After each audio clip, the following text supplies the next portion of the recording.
Assalamualaikum warahmatullahi wabarakatuh. Selamat pagi anak-anakku. Semoga tetap dalam keadaan sehat walafiat dan tetap semangat menjalani proses pembelajaran ini dengan hati yang ikhlas menjalaninya. Baik, bismillahirrahmanirrahim. Kita mulai pembelajaran geografi bab 1 tentang Indonesia sebagai poros maritim dunia.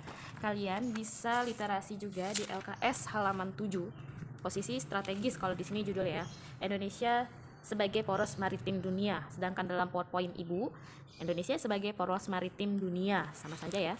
Kali ini kita akan membahas subbabnya.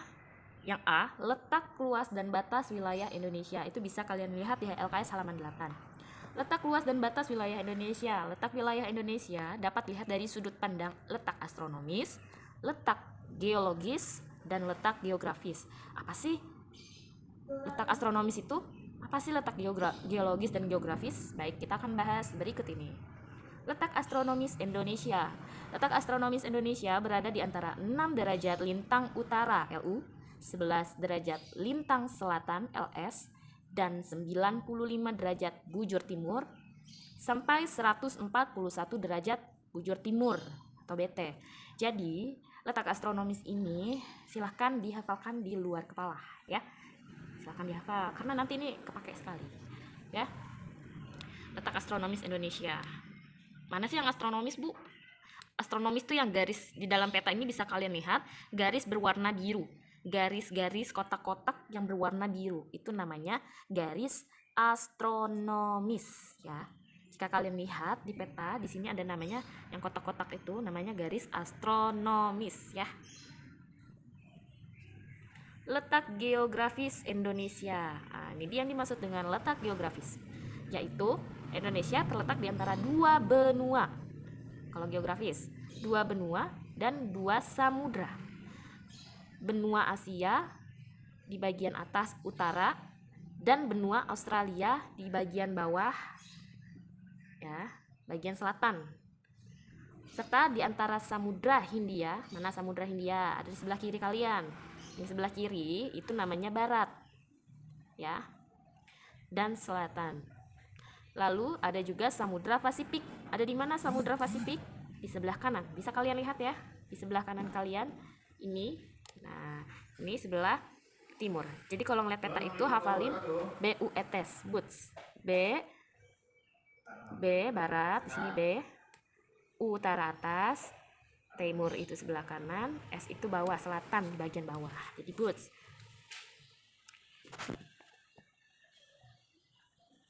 Lalu letak geologis Indonesia terletak antara pertemuan dua lempeng benua dan kita lanjut. Nah, ini letak geologis Indonesia. Indonesia terletak di antara pertemuan dua lempeng benua, lempeng Eurasia dan lempeng Indo-Australia, dan satu lempeng Samudra Pasifik. Bisa kalian lihat di sini ya, itu Indonesia. Mana lempeng Indo-Australia? Nih, lempeng Indo-Australia dan lempeng Pasifik. Karena Indonesia di antara dua benua ini ya, di antara dua benua ini mengakibatkan Indonesia ini menjadi jalur aktif gunung berapi. Karena Indonesia di antara dua benua sering terjadi yang namanya gempa bumi yang diakibatkan pergerakan lempeng ya. Lempeng ini bergerak sehingga Indonesia ini lihat merah-merah. Karena lempengnya bergerak mengakibatkan banyaknya gunung berapi yang aktif. Sehingga Indonesia itu bisa disebut sebagai Ring of the Fire. Apa itu Ring of the Fire? Cincin api nih. Ya, banyak yang merah-merah tuh termasuk ke dalam Ring of the Fire atau cincin api. Indonesia ini memang sangat rawan di berbagai pulaunya kecuali di Pulau Kalimantan karena dia tidak terlewat oleh lempeng tersebut. Sehingga kenapa ibu kota Indonesia sudah direncanakan pindah ke Kalimantan?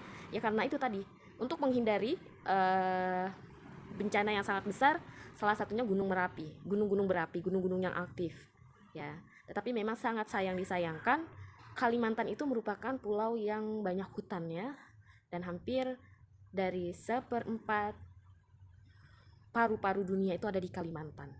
Dengan banyaknya pembangunan di sana, pasti ada dampaknya, ada dampak positif dan ada dampak negatif bagi lingkungan. Ya, dampak negatifnya apa? Banyak hutan-hutan yang digunduli dijadikan pusat letak geologis Indonesia ya. Tapi bagaimana kita Indonesia menyikapinya? Sebagai generasi selanjutnya, kalian harus bisa menanam pohonan di sekitar rumah-rumah kalian, ya, untuk menggantikan hutan-hutan yang telah mati. Nah, sebagai generasi selanjutnya, menghijaukan kembali lingkungan kalian.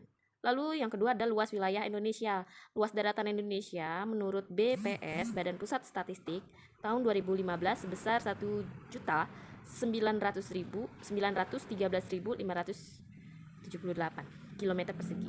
Luas perairan Indonesia menurut Badan Geospasial tahun 2015. Nah, ini bisa kalian lihat luas sekali Indonesia beserta dengan pulau dan lautannya. Lalu batas wilayah Indonesia, ini batas wilayah Indonesia di antara negara-negara lain. Di bagian barat itu ada India, di bagian utara itu ada Malaysia, di bagian timur itu ada Papua Nugini, di bagian selatan ada Timor Leste dan Australia. Dulu Timor Leste itu termasuk Indonesia, tapi sudah memisahkan diri pada zaman B.J. Habibie kalau nggak salah, ya, Timor Leste. Nah, bisa kalian singkat barat, utara, timur, selatan dengan singkatan BUTS atau BUTS biar kalian hafal ya. Ingat, barat India, utara Malaysia, timur Papua Nugini, selatan Timor Leste dan Australia. Adapun batas laut Indonesia. Nah, ini berdasarkan UNCLOS ya, United Nations Conference on the Law of the Sea. Ya, bisa kalian baca batas laut perairan Indonesia di halaman 10. Nah, batas laut Indonesia itu terbagi menjadi 3 menurut Konferensi Hukum Laut Internasional di Jamaika tahun 1982. Nah, itu ada 3. Yang pertama ada batas teritorial. Apa batas laut teritorial? Yaitu 12 mil dari titik terluar sebuah pulau ke laut bebas. Ya, jadi ada pulau nih. Ditarik nih 12 mil dari titik terluar sebuah pulau ke laut bebas. Berdasarkan batas tersebut, negara Indonesia memiliki kedaulatan di atas air, bawahnya juga, dasar lautnya juga, dan udara di sekitarnya termasuk kekayaan alam di dalamnya. Itu teritorial, ya. Dari pulau ditarik menjadi 12 mil. Adapun landas kontinen adalah batas bagian benua yang diukur sejauh 200 mil dari garis dasar laut. Sedangkan landasan kontinen adalah dasar laut dari arah pantai ke tengah laut dengan kedalaman tidak lebih dari 200 meter.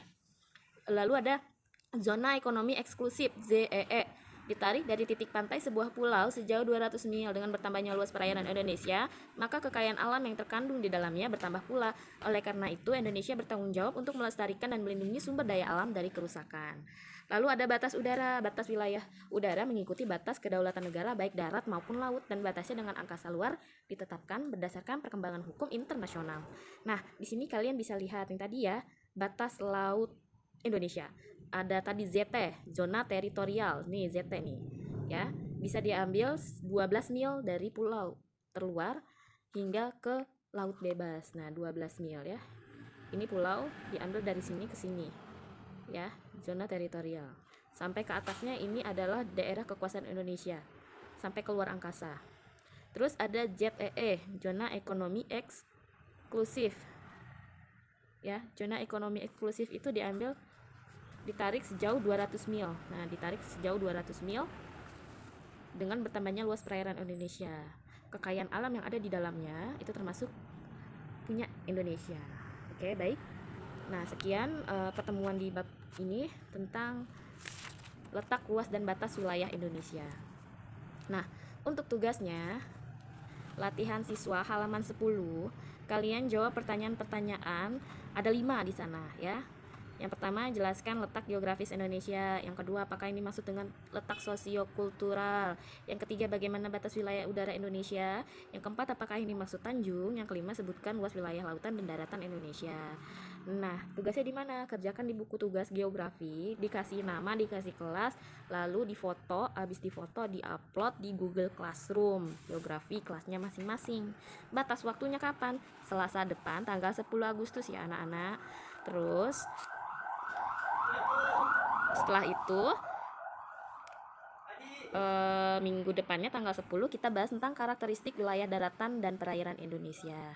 Ya, bisa dibaca-baca juga tuh setelahnya di LKS halaman 10, 11 dan seterusnya. Baik, sekian pertemuan kali ini. Assalamualaikum warahmatullahi wabarakatuh.